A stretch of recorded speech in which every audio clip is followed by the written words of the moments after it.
Good afternoon. Welcome to Northumberland Zoo on YouTube. My name is Maxine and I work here. Now you may or may not recognize this house. This is a brand new house that we're building. It's actually down back behind the parrots if you've been. So last week I showed you a video of the new parrot house and the parrots moving in. Well, behind the parrots it's all been closed off as we've built this new house here. So I've just finished, me and Lucy just finished doing these mock rocks in here. So we just tried to do a bit of theming, but also we had quite a few requests on the YouTube channel to do a mock rock tutorial. So that's one of the reasons why we did the mock rock. So that video will be coming out soon. Anyways, who's this house for? Well, have a little look, see if you can figure it out. It's not for the paint can, but that's the size of the slide.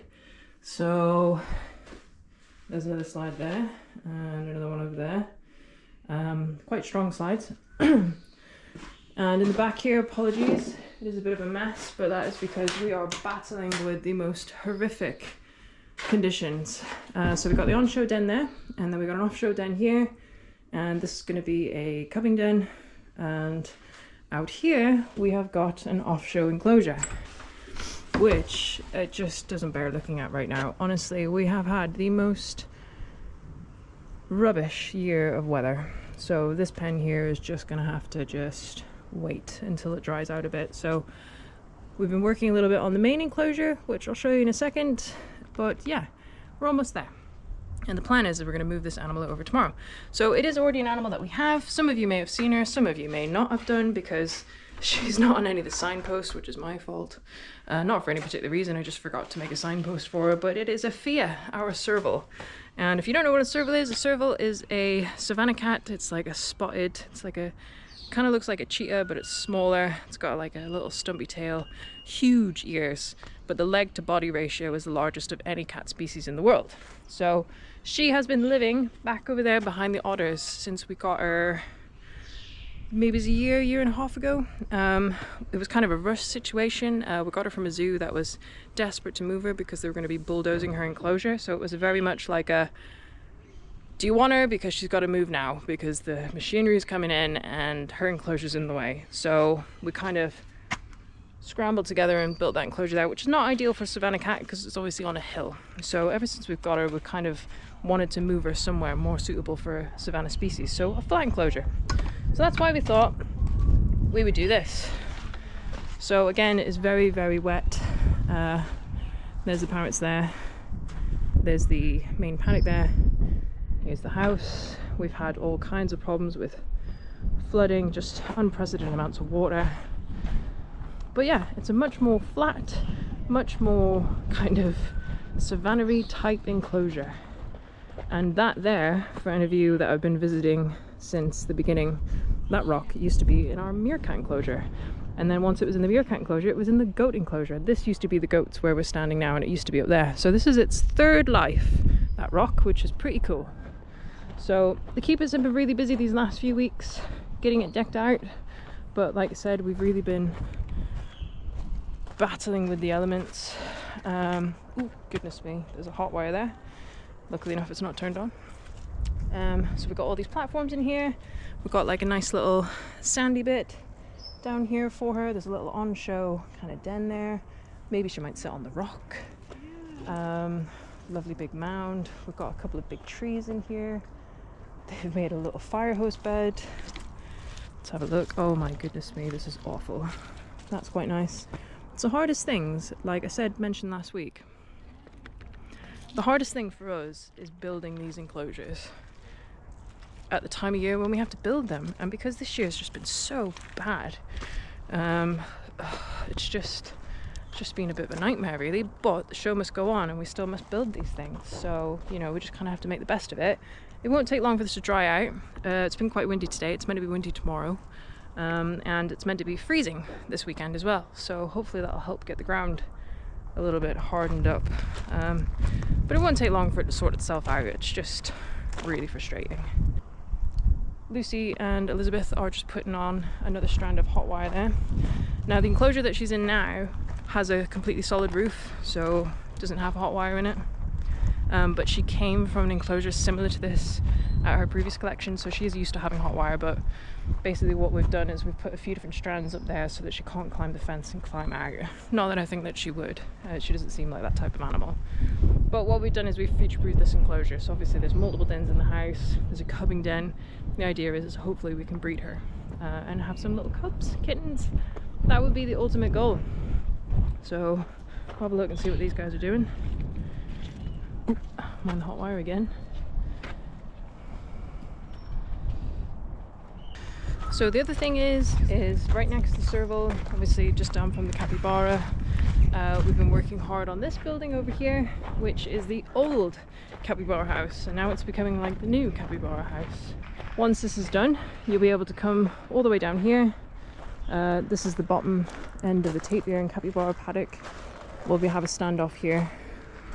So there's a viewing window here looking into their kind of half house. So the house used to come all the way back there, but we've taken half of it out because we just didn't need that much, plus the roof was a bit sad.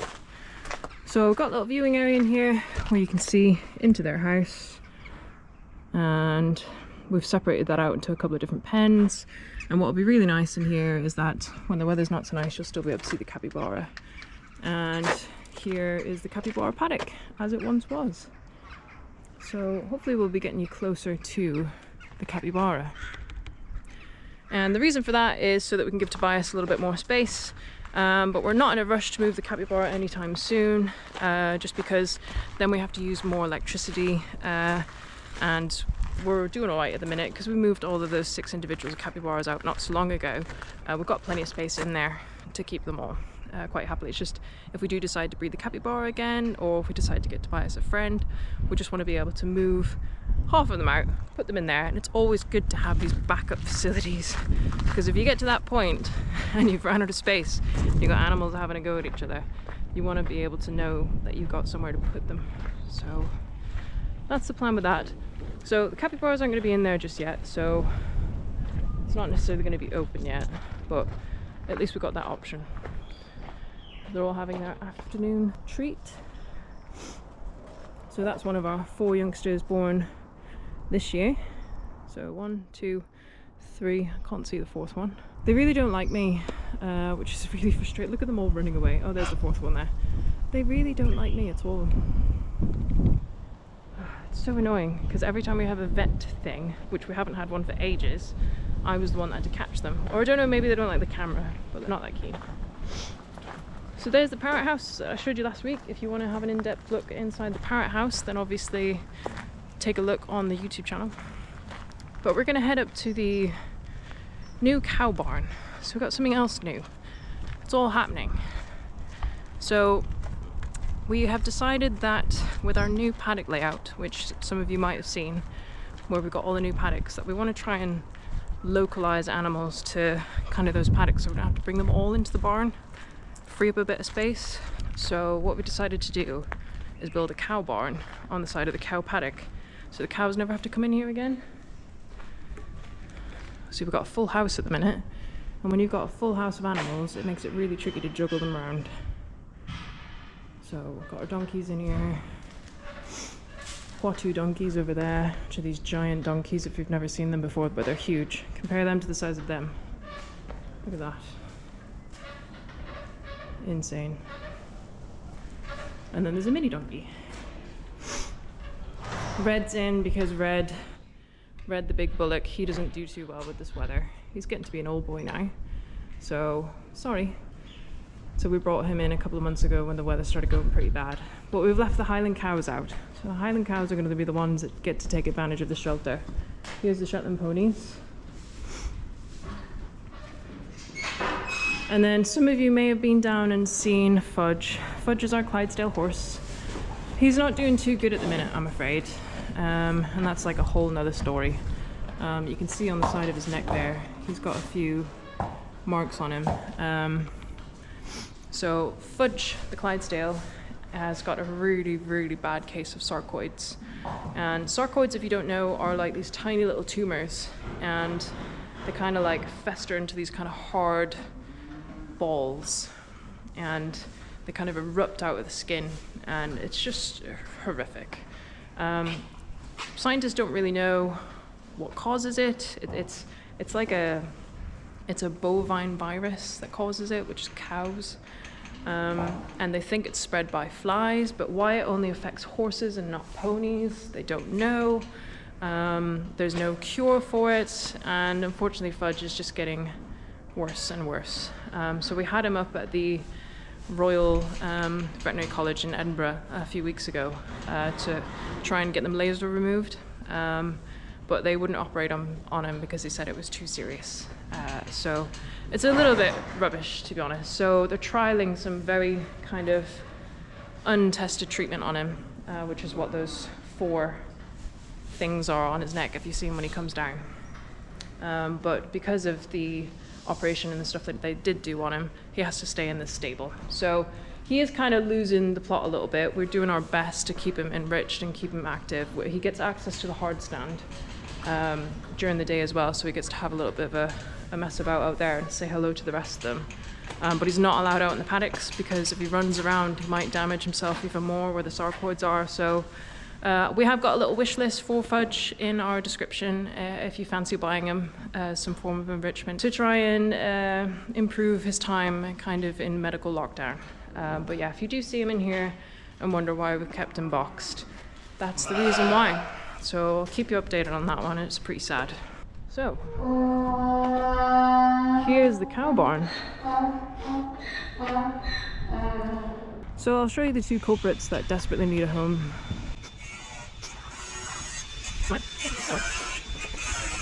So check out this paddock.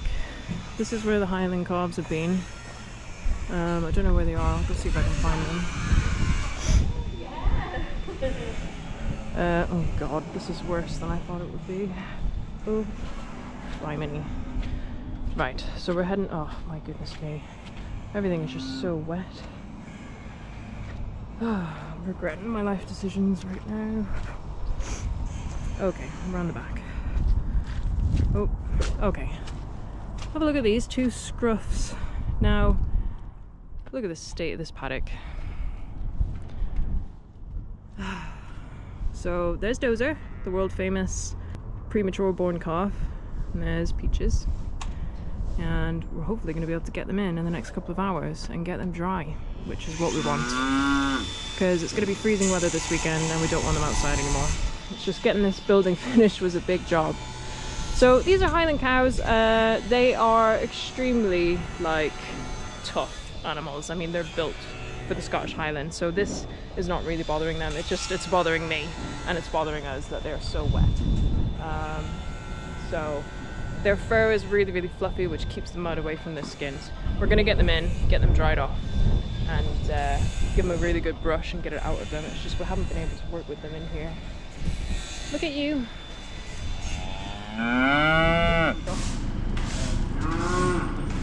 Why you mark out where that goes? Yeah. I wanted to go for a more natural look on the side of the barn, so we decided to use these massive logs that have been cut and stack them at the front here. And we've left a bit of a gap for children and people in wheelchairs to see through.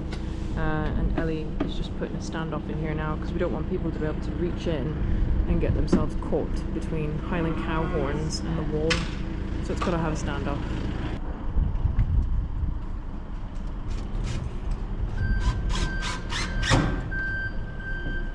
Some custom hay racks made out of, you guessed it, broom handles. So this new cow shed gives us the ultimate flexibility to kind of future-proof what we need here at the zoo. Obviously we don't need this much space for 3 cows, but it's perfect for them. So we're going to have a little off-show area back here where we can store stuff, tools, wheelbarrows, whatnot. This will be where the keepers can come in through this gate here, so the cows probably won't have access into here. But effectively we've got 4 stalls worth of pens here.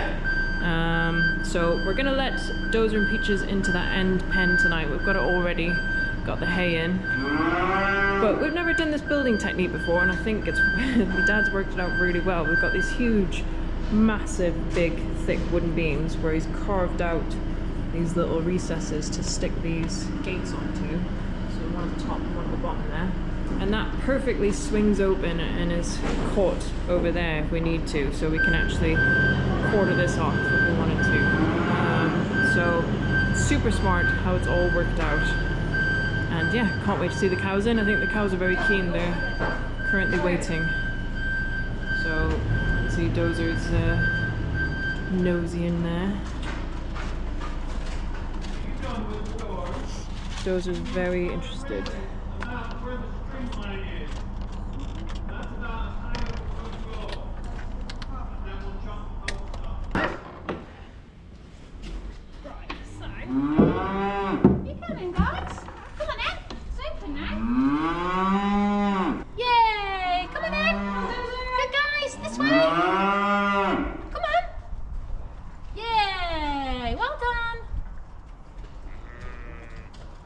Good guys. Ooh. You're so brave. Like a boy. Come on, Peaches. Go on then. Give him a push. Come on, Dozer. Give him a push.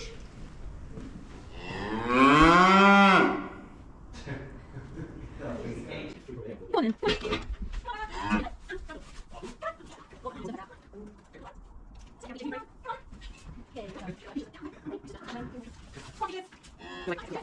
That's it, good girl. Come on then, who's a good girl? Way, good girl.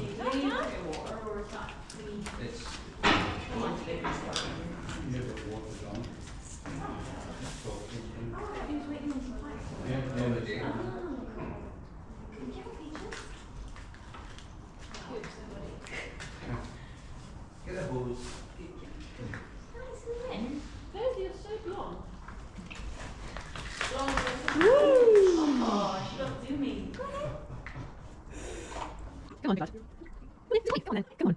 Come on then, boy. Come on. Good lad. Nope. Come on, lad. Come on, lad. Come on. Come on then. Nope. If I go in there, you didn't have that flat. You don't have your mat on the Come on, Dozer. Grim. Good boy. Well done. Come on, Dozer. It's only concrete. You've been on it before. You were born on it. He's used to fireside rugs. Yeah. Good boy. I don't know if he's keen on this nut. It's the new one. High fibre. I never thought he would be this awkward. Come on, Peaches. You can come back in. She doesn't want it either. What are you idiots doing? They're going to get themselves in a knot. She's bloody putting him out of the way now. Dozer was really unsure about the new cow house, and it took a little bit more than cattle nuts to try and encourage him in, but molasses did the trick. He's in. He's in. Fitty.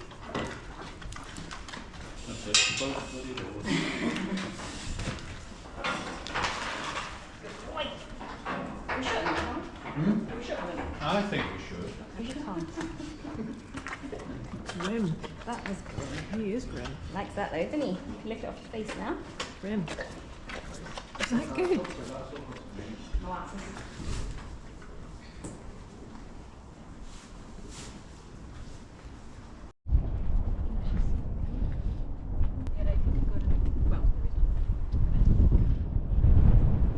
So there we go, the cows are moved, the Highland cows are in, Red's been a spectator from a distance, and that was really nice to see.